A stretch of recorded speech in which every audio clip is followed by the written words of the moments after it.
Islam Nusantara, strategi melawan globalisasi.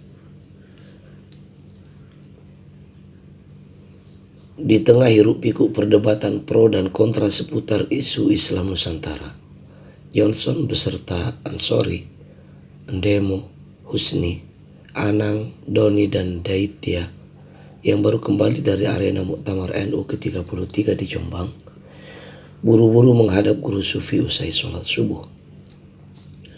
Dengan meluap-luap, mereka secara bergantian menuturkan pengalaman bertemu dengan kaukus jaringan keluarga besar Nahdliyin yang tersebar di berbagai media sosial dengan berbagai identitas sebagai Sarkobia, Sardem, IKNU, KMNU, Terong Gosong, pesantren virtual, komunitas Batu Aki, komunitas Gerakan Pemuda Ansor, pesantren budaya, pesantren global, Islam Nusantara, dan lain-lain.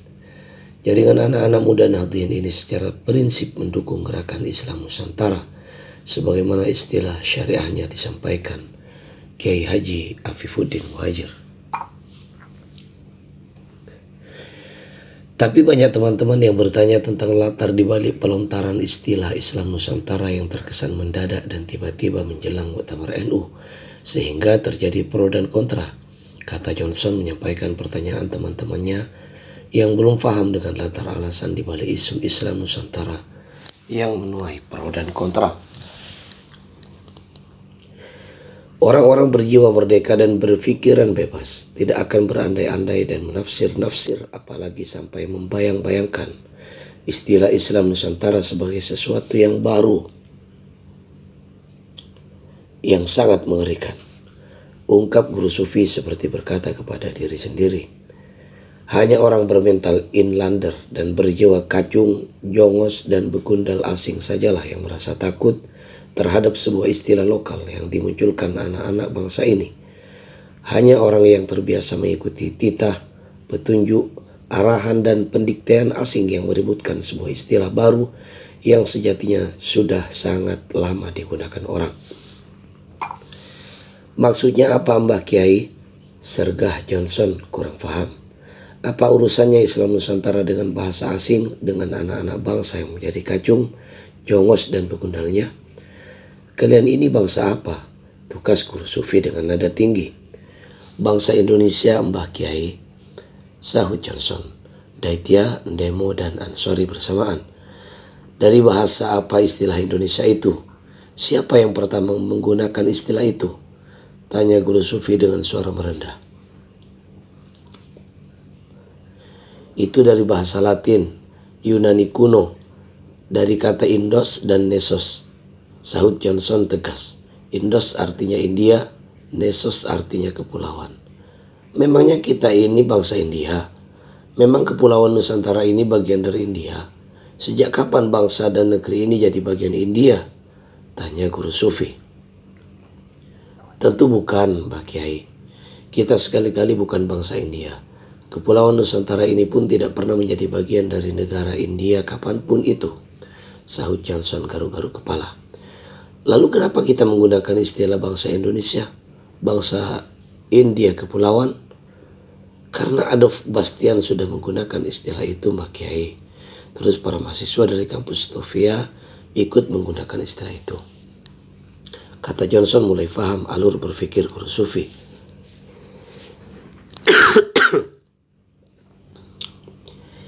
Seperti nasib penduduk asli benua Amerika yang disebut Indian, meski mereka bukan orang India. Begitulah negeri kepulauan tempat kita dilahirkan ini dari zaman ke zaman oleh Portugis, Belanda, Inggris, kulit putih Eropa disebut sebagai India Timur, Oost-Indie, dan penduduknya disebut bangsa India Timur. Umat Islam di negeri kepulauan Nusantara ini pun oleh Christian Senok Hornground diberi label Islam van Nederlands Indie, Islam Hindia Belanda, yang formal permukaannya Islam tetapi dalamnya penuh praktek bukan Islam. Bahkan jamaah haji asal kepulauan Nusantara dalam catatan firma Knowles & Co. di Batavia yang memberangkatkan dan memulangkan jamaah haji tahun 1890-an menggunakan sebutan jemaah haji India, untuk daftar semua jemaah yang berasal dari Nusantara. Sebuah istilah kolonial yang diamini begitu saja tanpa protes. Islam India, Islam India Belanda. Oke saja karena yang kasih nama Tuan Belanda kulit putih.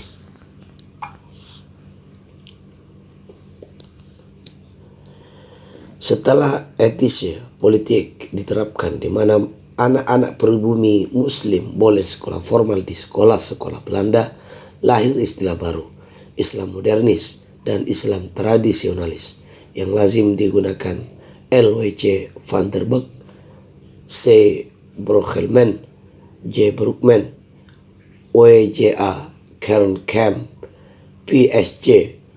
Van Koningvold, G.F. Pittsburgh, P. Sherrick yang bahkan diikuti oleh sarjana-sarjana lulusan sekolah di antara anak-anak bangsa ini. Tidak ada yang protes sedikit pun dengan istilah Islam India, Islam India Belanda, Islam modernis, Islam tradisionalis, bahkan Islam Agebangan, santri priai yang diusung orang-orang Amerika bernama Clifford Geertz. Kenapa bisa yes man Sandika Dawuh, tapi Tuan, begitu rupa orang-orang Islam negeri ini terhadap penamaan tuan-tuan kulit putih? Tahukah kalian kenapa mereka selalu menjadi Pak Turut, Master Yesman, Kacung dan Jongos setia kepada apapun yang ditetapkan bangsa asing?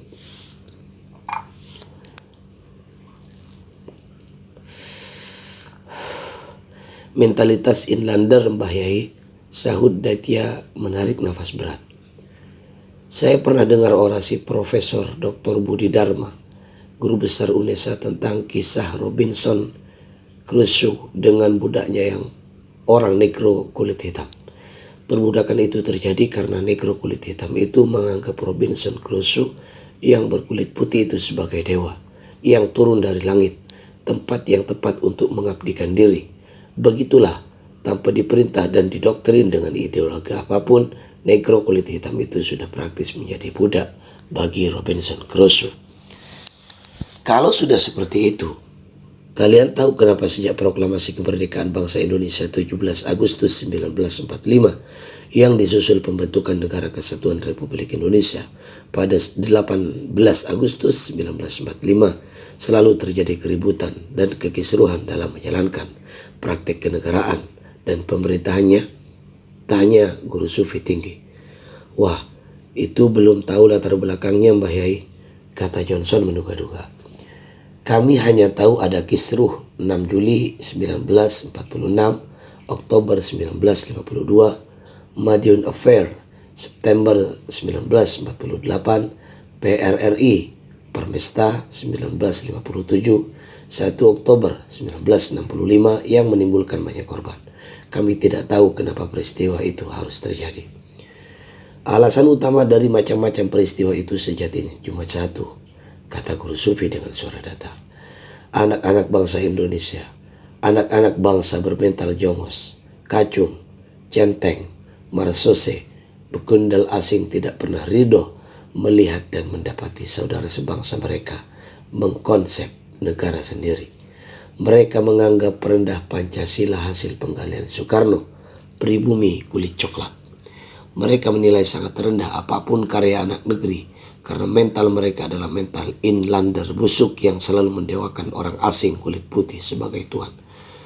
Begitulah orang-orang yang ingin menjadikan pikiran Karl Marx, Frederick Engels, Lenin, dan Stalin sebagai landasan negara Indonesia melakukan aksi makar di Madiun 1948 untuk mengganti negara Pancasila menjadi negara komunis.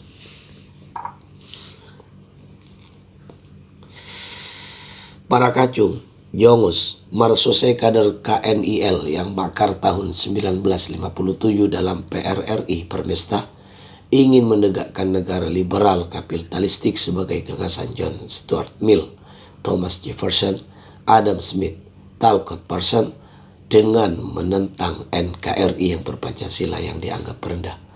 Begitupun gerakan makar 1 Oktober 1965 yang dilanjut reformasi 1998 pada dasarnya adalah usaha penolakan terhadap konsep landasan ideologis Pancasila, ciptaan pribumi. Begitulah orang-orang naif dengan pikiran sederhananya membandingkan Pancasila dengan agama dan menghukumi haram, sesat, musyrik terhadap gagasan bernegara karya anak pribumi itu. Bahkan orang-orang yang mengaku paling islami ingin mewujudkan negara khilafah ciptaan Taqiyuddin Nabhani, orang asal kota Haifa di negeri Israel sana. Mereka sangat membenci Pancasila, konsep ciptaan anak negeri pribumi, kata guru sufi lantang. Jadi Mbak Yai, Saud Johnson menyimpulkan, penolakan terhadap istilah Islam Nusantara pun sejatinya bertolak dari mentalitas inlander ini ya. Soalnya Islam Nusantara memang dimunculkan oleh anak-anak negeri pribumi untuk memberi nama atas amalia praktis yang dijalankan oleh mayoritas umat Islam yang tinggal di Kepulauan Nusantara ini. Kata Nusantara rupanya kata asli dari bahasa asli anak negeri kepulauan ini. Ini tentu berdampak serius bagi kesadaran bangsa ini yang hal itu sangat tidak dikehendaki kekuatan asing yang menjajah negeri ini beratus-ratus tahun guna menguras kekayaan alamnya. Saya sekarang faham Mbah Yai. Sebentar Mbah Yai, Sergah Demo memotong kata-kata Johnson. Kami belum mendapat jawaban. Kenapa istilah Islam Nusantara tiba-tiba dimunculkan? Apakah ada alasan khusus yang mendesak sampai istilah itu digunakan? Sufi diam. Beberapa jenak kemudian ia berkata, sebenarnya sejak tahun 1996 setelah Samuel P. Huntington dalam The Clash of Civilization meluncurkan konflik agama pasca runtuhnya komunisme yang diikuti George Soros dalam On Soros Staying Ahead of the Curve yang meluncurkan teori A Global Open Society, Gus Dur sudah membincang tentang pentingnya membentuk kekuatan kultural yang dapat membentengi umat Islam Indonesia dari proses globalisasi yang digelontorkan sedemikian rupa untuk memuluskan teori George Soros. Gus Dur menjelaskan bahwa proses perubahan yang disebut globalisasi adalah suatu usaha sistematis berskala global yang bertujuan menghilangkan dan menghapus identitas etnik, bahasa, budaya, agama, dan bahkan teritorial agama. Target globalisasi adalah terciptanya masyarakat terbuka, open society yang anonim tanpa identitas etnik, bahasa, budaya, dan agama tertentu. Begitulah dengan diam-diam kader-kader muda dijadikan Gus Dur. Begitulah dengan diam-diam kader-kader muda didikan Gus Dur memandang gerakan Islam anti tradisi dan budaya serta anti lokalitas, gerakan Islam yang menggunakan term-term bid'ah, kurafat, takhayul, kafir untuk menilai tradisi keagamaan yang dijalankan masyarakat adalah bagian dari gerakan pensuksesan globalisasi yang berusaha membentuk masyarakat dunia tanpa identitas etnik, bahasa, budaya, agama, dan bahkan tanpa teritorial negara. Oh, begitunya Mbah Yai. Oh, begitunya Mbah Yai, gumam Johnson manggut-manggut. Istilah Islam Nusantara itu sejatinya merupakan resistensi terhadap usaha kapitalisme global menggelontorkan mega proyek yang disebut globalisasi. Faham saya. Kenapa yang ribut-ribut menyoal istilah Islam Nusantara itu dari golongan Islam transnasional yang sangat anti tradisi dan anti lokalitas. Hidup Islam Nusantara, seru Datya mengepalkan tangan ke atas. Pertahankan identitas nasional kita, sahut Ndemo lantang. Hidup Aswaja An-Nahdiyah, hidup santri, teriak Ansori. Jangan sampai istilah santri diganti Taliban. Sampai ketawa guru sufi meninggalkan teras musalla yang gaduh diwarnai teriakan-teriakan para santri yang bersemangat mendukung Islam Nusantara. Teks ini ditulis oleh beliau Al-Maghfurlah Kiai Haji Agus Sunyoto MPD. Beliau adalah Ketua Les Bumi pengurus besar Nahdlatul Ulama. Semoga arwah beliau diterima di sisi Allah Subhanahu wa taala. Amin ya rabbal alamin. Dan juga kita sebagai anak bangsa Indonesia yang cinta dengan identitas negeri ini, mari kita mencintai, menghidupkan budaya, tradisi, adat istiadat yang memang sudah mengakar menjadi kekayaan kita. Demikian, semoga Allah Subhanahu wa taala tetap menjaga kita dan juga bumi yang kita tempati ini.